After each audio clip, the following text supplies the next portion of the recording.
Tercer Testamento. Explicación del mundo espiritual de luz. Temas. Génesis, luz vel, vida espiritual y muerte material. Como sabéis por qué lo habéis leído en Génesis, la creación fue hecha por nuestro Padre para entregarle al espíritu del ser humano, cuanto le fuera menester. Y en el Génesis, habéis leído que el mundo, este planeta, fue hecho en 7 días. Esto, hermanos míos, es únicamente un símbolo, una expresión, una metáfora, porque ¿qué tiene que ver el tiempo material con lo espiritual? Nada, y lo que a vosotros en la tierra os parecen eternidades, son tan solo instantes para el espíritu. Esta creación tuvo evolución, ha conocido varias etapas, y este humilde siervo espiritual os dice que en verdad todo fue hecho por la mano de Dios, porque todo estaba estudiado, planeado y en el orden de su caridad.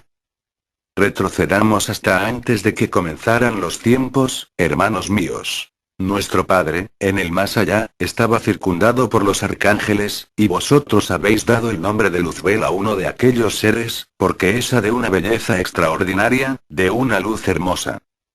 Mas este ángel, viendo su propia hermosura, dejó que se infiltrara en él el orgullo acompañado de la soberbia, y ya no quiso ser menos que Dios. Anheló un universo que regir, donde ser poderoso y ser el rey. Al contemplar el Padre tal soberbia, en su infinito amor hacia esa criatura, creóle un universo, y aquel espíritu tomó carne en el primer hombre de la tierra, Adán. Leed en vuestra Biblia la parábola de cómo fue la formación del cuerpo del hombre, y a aquella forma el Padre le dotó de movimiento, mas le faltaba lo principal, el espíritu, el santo aliento. Y el aliento que el Señor insufló en el primer hombre fue la encarnación del espíritu de Luzbel. Mas para cumplir la voluntad divina de que todo tuviera progreso, todo tuviera adelanto y evolución, dándole a aquel espíritu la oportunidad de restituir y reconocer su falta para retornar limpio al seno de Dios, dotó a la creación de alma. El alma, hermanos míos, como el espíritu, también precisa de la evolución, porque si analizáis correctamente, veréis cómo en la parábola de los 7 días de la creación contenida en el Génesis, primero es dado el reino mineral, después el reino vegetal, y finalmente el reino animal, para formar, de las almas evolucionadas de los 3 reinos, el alma humana. Así, virtud a la unidad de estos dos polos, espíritu y alma, es que la restitución del espíritu está unido a la evolución de las cosas materiales, para que el espíritu reinara sobre todo lo material que el Padre había creado para él. El Padre púsole al Hijo una tierra a sus pies, para que reinara y ejerciera su voluntad. Mas para sujetar al espíritu a lo material, puso el espíritu unido al alma, y ésta a su vez unida al cuerpo.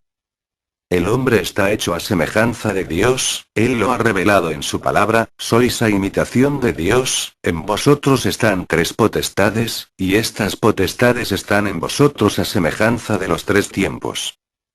Así tenéis la potestad del cuerpo, ese cuerpo que brotó del lodo y que, cumplida su misión debe rendir tributo a la tierra de donde surgió. Mas ese cuerpo posee un vibrar, un ejecutar, un pensar y luchar, y esto es por el alma, que en su potestad se asemeja al segundo tiempo en que Cristo tomara cuerpo material para dar la enseñanza viva y el vivo ejemplo a la humanidad. Y toda la lucha y trabajo del alma, está iluminada por la luz suprema, que es la luz del Espíritu, luz que llevan todos los hijos de Dios y que llevan todos los seres humanos, y esta potestad está representada en el tercer tiempo. De Dios habéis brotado, y la chispa divina os ilumina, os entrega el poder y la fuerza para que, en unión del alma, transite vuestro espíritu en esta tierra en su envoltura. Mas no confundáis el espíritu con el alma. El espíritu es esencia y el alma es sustancia. Espíritu es el hálito del Padre, soplo esencial, y alma es la forma sutil por la cual el espíritu se manifiesta en el universo material. Aun siendo tan etérea y diáfana el alma, ¿creéis que existía antes de la creación material? El espíritu es el que ha existido desde antes de los tiempos, y no ha precisado entonces de más sustancia que el pensamiento divino de donde brotó. Antes de que el mundo fuera, esa partícula esencial y divina, el espíritu, ya estaba en el seno supremo, esperando descender para continuar su evolución, hasta el plano de las almas y al reino de la forma. He aquí la explicación de la creación del hombre, desde el lodo del que brotara, hasta que su alma animal evolucionada tomara elevación, fuerza y calor a través del tiempo, aunque previa a la llegada del espíritu a la tierra, tuviera esa alma que pasar por encarnaciones en diversos animalillos, desde el más elemental hasta el más avanzado. Hojead el libro de las enseñanzas del Señor, y recordad aquella ocasión en que el Maestro, siendo niño en esta tierra, formara con arena y agua una paloma, a la que dio vida con su aliento, asombrando a cuantos le vieron obrar ese prodigio realizado por el amor y el poder divinos.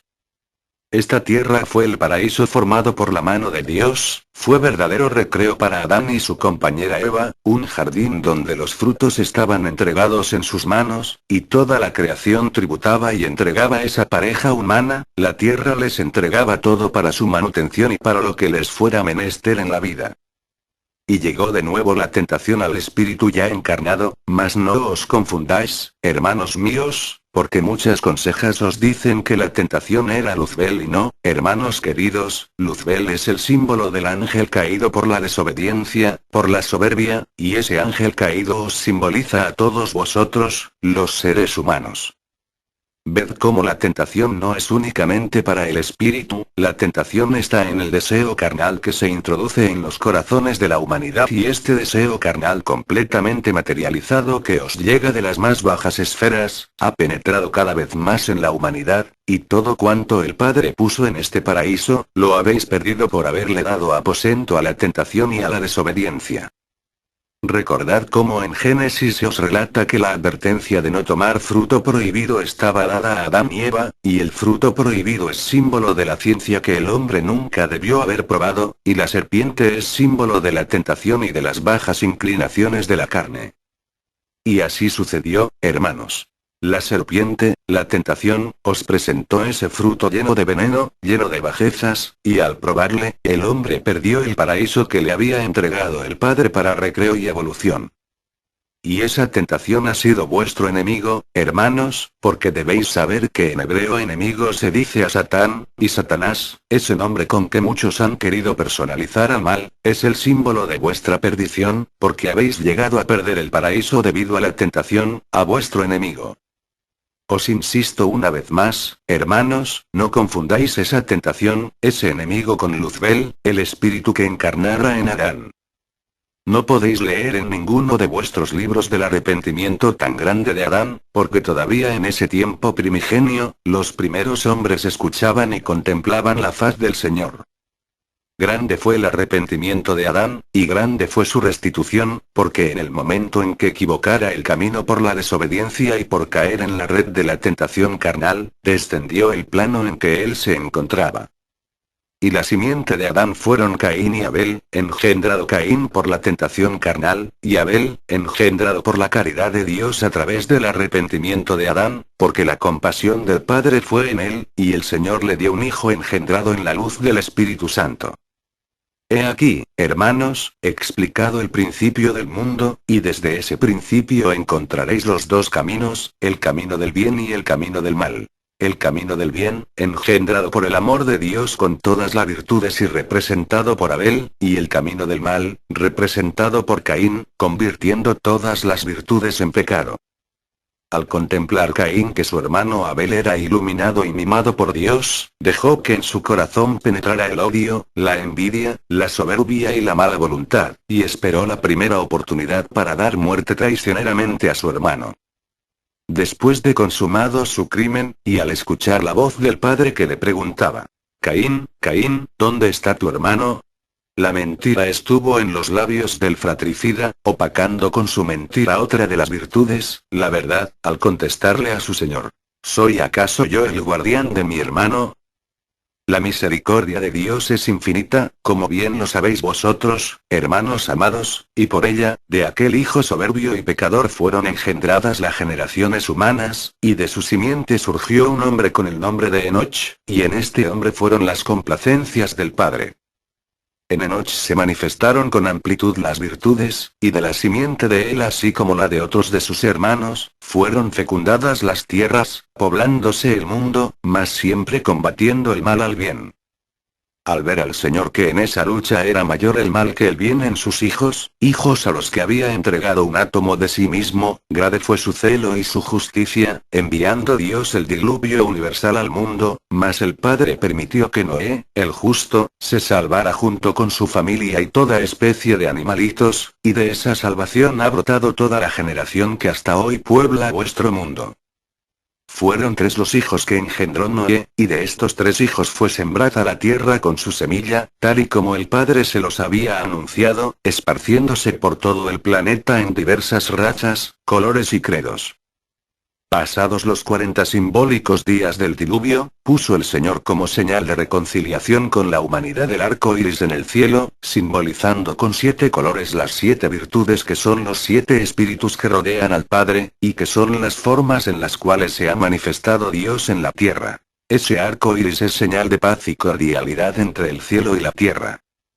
La creación fue el primer pacto, que es el del amor, y lo hizo el Padre para dar oportunidad al espíritu del ángel caído, Luzbel, de tener su propio reinado dándole por reino la tierra.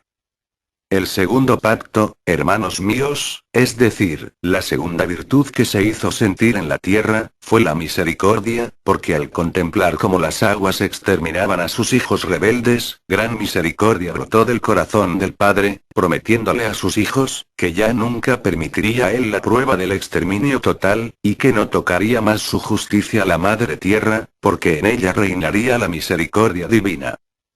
He aquí la explicación del principio de la humanidad, he aquí el porqué de vuestra restitución espiritual. Estudiad y analizad, hermanos, para que comprendáis mejor las razones de vuestra presencia en este plano, en este mundo, que ha sido vuestro paraíso perdido, mismo que lograréis recobrar merced a la revelación del Espíritu Santo. Vuestra vida humana, hermanos, que se encuentra llena de lecciones, es un reflejo, una metáfora de lo que es la vida en el más allá. Todo cuanto existe en esta vida terrestre lo encontraréis también en la vida espiritual. Luz, calor, alimento, elementos necesarios para la vida espiritual. Así como en este plano tenéis afectos terrenales, en la vida espiritual hay un padre y una madre, hermanos y una familia infinita.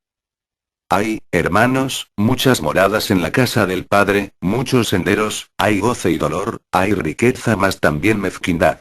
Mas la vida en el espíritu y en las mansiones espirituales es elevada, está desprovista de cosas materiales, y sus elementos son perfectísimos, son la esencia misma del Creador. Es tan elevada y perfecta la vida espiritual, que los seres humanos, aun llevando en sí un espíritu, se sienten pequeños e impotentes de penetrar dentro de esa vida y morar en ella, y esto es así porque dudan. Los seres humanos viven atormentados por la duda, sienten la atracción de las cosas de la tierra, sienten la opresión de la carne, sienten la esclavitud del mundo y cuando piensan en el más allá, piensan también en la ausencia de este mundo y sienten dolor por despojarse de las cosas materiales, de las cosas que le han sido tan queridas y tan familiares. Si por un instante vuestro espíritu se desprendiera para alimentarse o vivir alguna experiencia en el valle espiritual, vuestro espíritu retornaría lleno de optimismo, despertándose en el fondo de él la ilusión de vivir ya esta vida material, soportando sus pruebas y tomando el cáliz de amargura, con la mira puesta en llegar al final de esta etapa humana para comenzar por ese otro camino sabiendo que le esperan grandes sorpresas, inmensas revelaciones, la vida de paz y perfección, y la patria verdadera de donde brotó y a donde habrá de regresar. El final de esta jornada, hermanos, no está en el año de 1950, no está en el año 2000, el final de la jornada no está en este mundo, el final de la jornada está en el seno de Dios. Esta jornada tiene sus grandes placeres, no únicamente encontraréis en ella tropiezos, tiene también dulzuras, a pesar de amarguras y cuitas que en la jornada atravesáis. Muchos tenéis temor de llegar al más allá sin estar preparados, mas despejad ese miedo y llenad vuestro espíritu y corazón de un anhelo de escalar en el camino de paz, en el sendero de luz. Si persistís en vuestras materialidades, en vez del cumplimiento y la elevación espirituales, podrías llegar a tener tormento en vuestra agonía, y después de vuestra muerte corporal, vuestro espíritu podría encontrarse retrasado, y al contemplar el tiempo desaprovechado, llegaré a creer que el valle espiritual es triste, cuando, en verdad, de triste nada tiene. El espíritu retrasado, encuentra que la impresión de su materia aún es muy fuerte en su ser, y es un peso muy grave sobre el cual ejerce su atracción el mundo, así como se atraen entre sí los cuerpos materiales por la ley de gravedad, cuando solamente el más allá debería ejercer su atracción sobre ese espíritu. El espíritu preparado, una vez desprendido de la carne, no puede dominar la ansiedad de remontar el vuelo, dejando sin dolor esta tierra, y todo cuanto en ella le perteneció. Pensad en estas cosas, y nunca las olvidéis, para que no seáis fatalistas, pues no debéis vivir pensando en la muerte, pues de todos modos de ella nadie puede escapar. Tened presente esto, nadie puede evitar esa transición de la vida terrenal a la vida espiritual.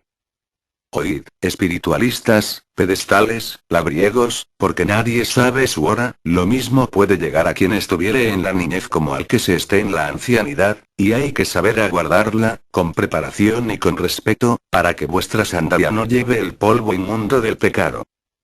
Si así recibís vuestra hora final en cuanto humanos, podréis retirar vuestra calza de esta tierra, y la planta de vuestro pie, ungida por el Señor como apóstoles que sois de su doctrina, podrá pisar el valle espiritual que nadie con mancha ha hollado, porque los espíritus manchados, aquellos que se han rodeado de sombras y malas influencias, no han llegado a ese valle divino, no han mancillado esa morada sacrosanta que es el santuario del Señor. Esos espíritus vagan entre la esfera y la tierra, como en sentido figurado os ha dicho el Señor, o vagan en otras mansiones, de acuerdo con la evolución de su espíritu y de acuerdo con la preparación que han tenido. Recordad que el Divino Maestro dijo a sus discípulos en el segundo tiempo: en la casa de mi Padre, hay muchas moradas. Esto no fue comprendido, y ni los mismos teólogos lo comprenden todavía, y por eso los teólogos hacen estas clasificaciones de las moradas espirituales. Tierra, la morada pasajera de los espíritus. Limbo, lugar donde van los espíritus de los que murieron sin pecar, como es el caso de los niños. Purgatorio, a donde van todos aquellos, según esos teólogos, que tienen que lavar alguna falta pero que después, llegan a la diestra de Dios. Infierno, a donde llegan los espíritus que por sus malas obras, según ellos, eternamente tendrán que soportar los tormentos del fuego. Hermanos míos, ¿qué más podría esperarse de ellos? Concedámosles, hasta cierto punto razón, hasta cierto punto están en lo cierto, aunque no totalmente en lo justo. Ellos no han tenido comunicación directa con la divinidad, ni tampoco con el mundo espiritual de luz, como vosotros que gozáis de las comunicaciones espirituales. Vosotros habéis tenido la revelación perfecta y amplia de estas cosas, y, ¿qué es para vosotros la morada tierra? Efectivamente, es una morada pasajera para el espíritu, un valle de pruebas. ¿Qué es para vosotros el limbo?